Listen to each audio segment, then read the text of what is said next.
currently, Tianhuo is my favorite character of them's fighting herds. Will that change after reading this chapter? I doubt it, but let's find out. High above the clouds, atop the highest mountains, lies the diminutive empire of Hushan? Hushan? I hope I'm pronouncing that right. Shut up, phone.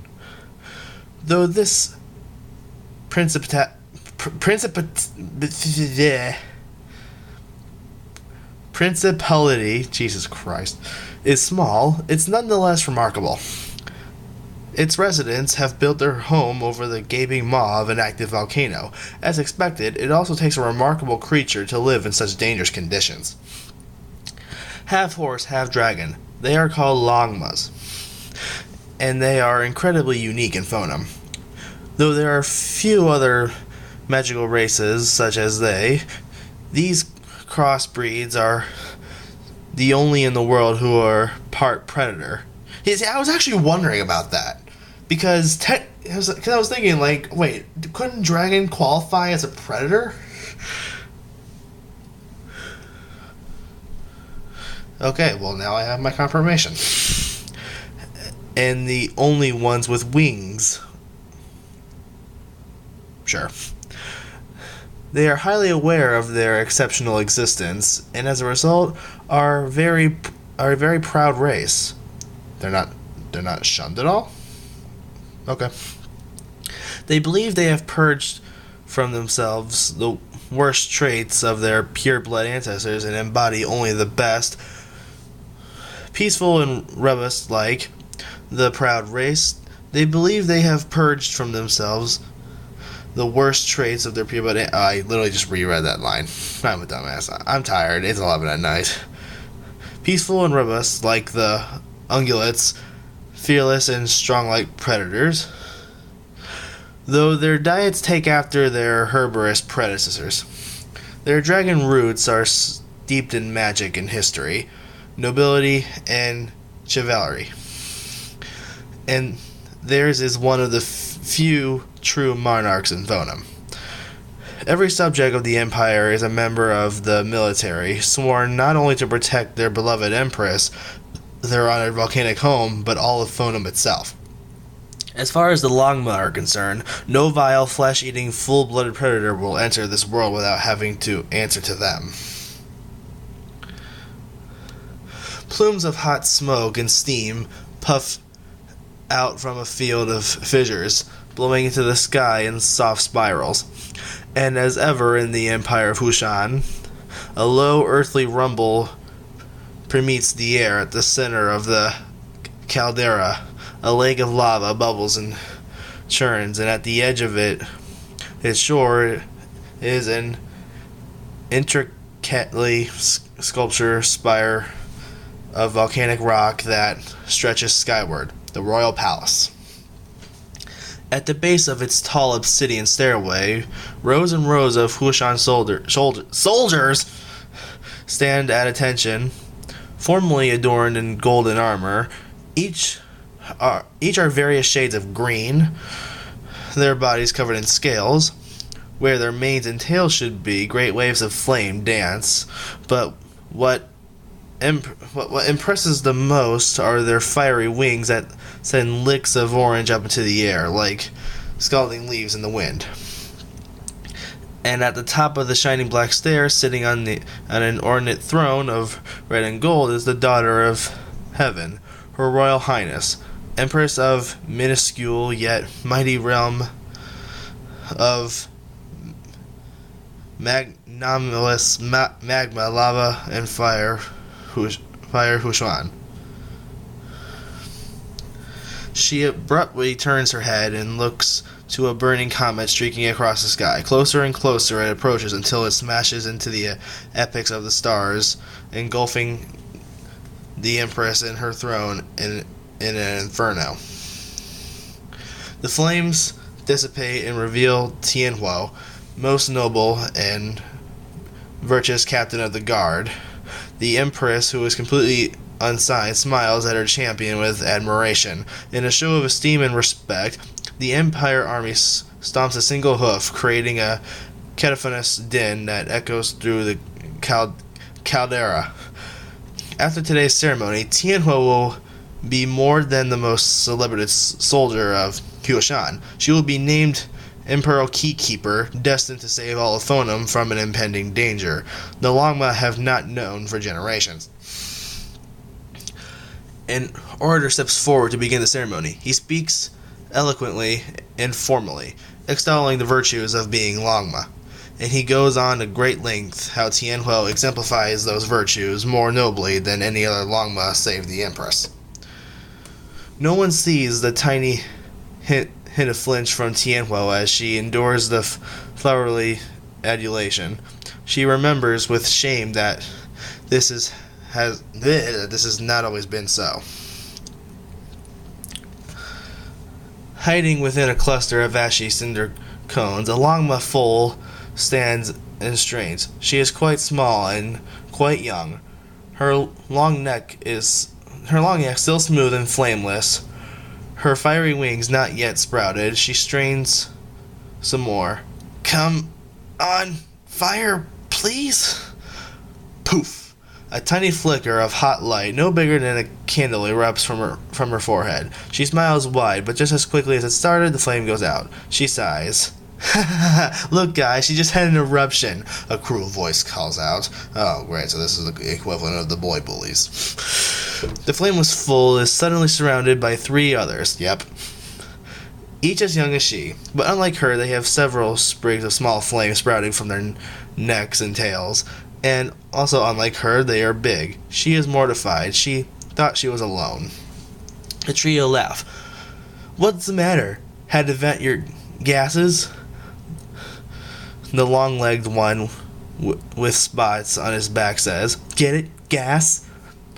The third one, who is stocky and has a short snout, clarifies in case she doesn't get it. He says you farted out of your head. That's so gross. I mean, that's a belch, but okay. From above, another Longma youngster descends from the sky and lands squarely between the bullies and the foal, halting their advance. She is longer and leaner than the others, and perhaps a little older, but most notably, she already has her wings. You guys have nothing better to do than sling around immature insults? The foal breathes a sigh of relief. I mean, eruptions, gas, farts, you could do better than that. She gives the foal a firm kick in the rear, knocking her over. See? Much more effective, wouldn't you agree? The foal spits dirt from her mouth and tries to conceal a tear. Tianhua, the mean trio greets their leader. Now, brothers, she lectures, remember we are made up of 2 different kinds of creatures, and we must choose which of them we model ourselves after. Horses are prey. She motions to the foal, sniveling, pathetic, and weak dragons, though. She marches before the others like a drill sergeant. We are predators, strong, fearless. She leaps at the foal, merciless. Poof! A flame shoots out of the poor, terrified fool's back end. The bullies fall over laughing. It was only her tail igniting for a brief moment, but to them, it certainly looked like something else. The foal runs away, humiliated. Talk about the immaturity of this chapter.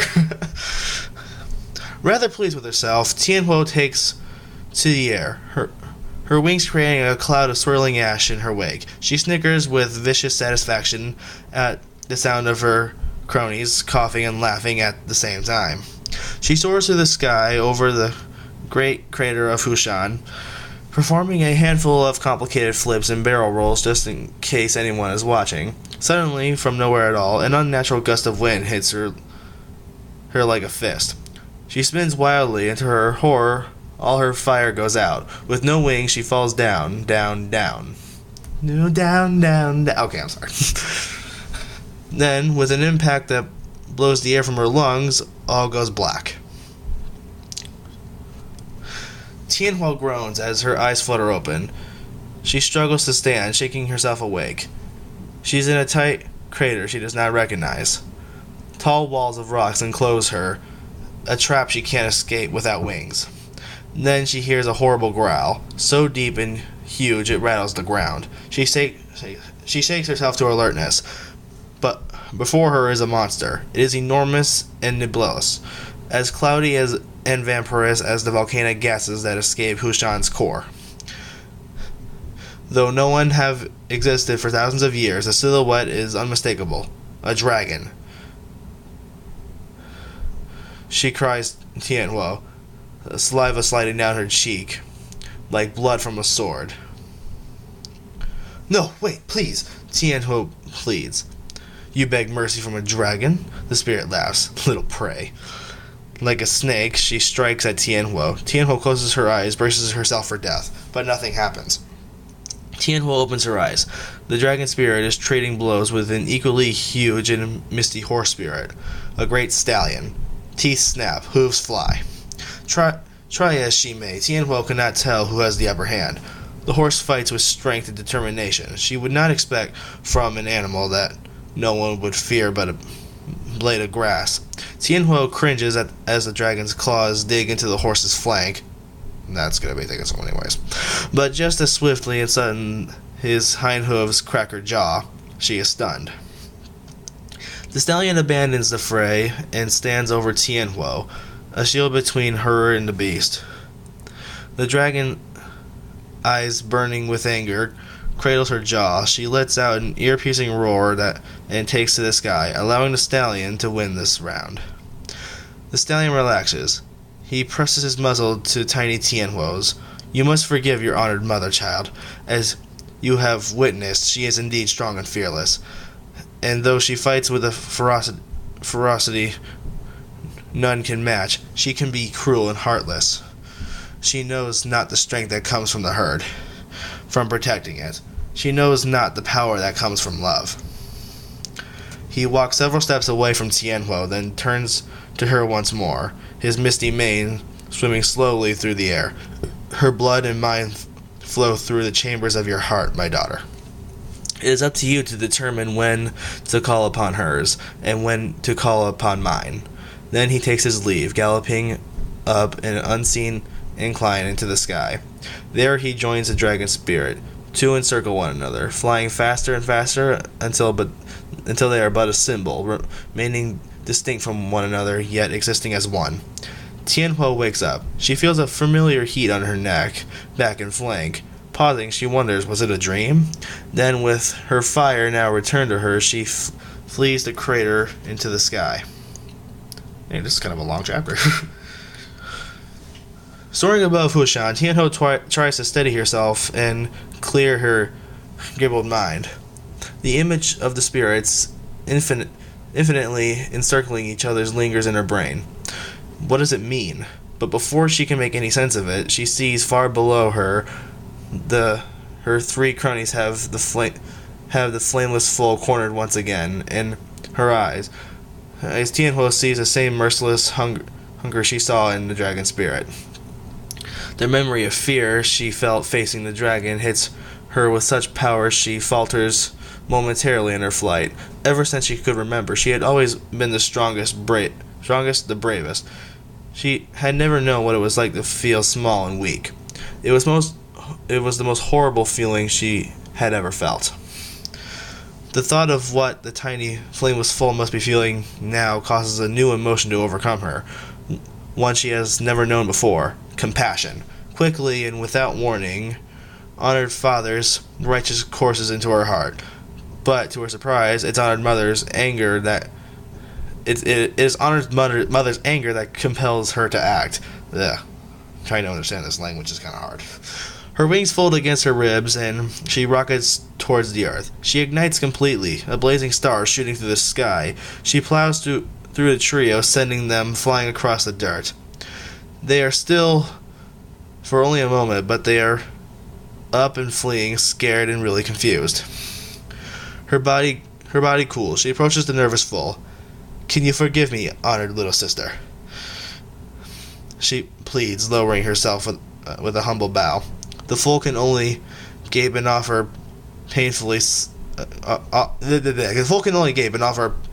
silent pause. Then, without a word, the foal touches her nose to Tianhuo's, a gesture of forgiveness. Tianhuo, filled with relief and gratitude, smiles. The foal smiles back, and poof! Her mane and tail are a pair of tiny little wing buds ignite. For certain, Tianhuo thinks honored father is proud, and in her heart she suspects honored mother is as well. Huh. I think I still like Tianhuo. Now, about that dream or vision or whatever she had.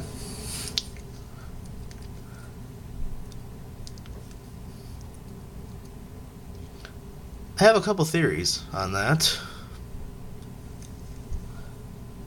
Who really is the Devourer? Because I'm almost wondering if our little honored mother here is secretly the big villain. And if so, that will just make me love Tianhuo even more. But anyways, for now at least, that is all the chapters of the Book of Lore. I hear that they're going to be adding more characters later on to the series. In the game at least. I don't know if the Book of Lore will have anything on that, but if it does, I will be sure to cover it. But for now, I have been Baltoist, and thank you for listening to my terrible reading. Bye for now.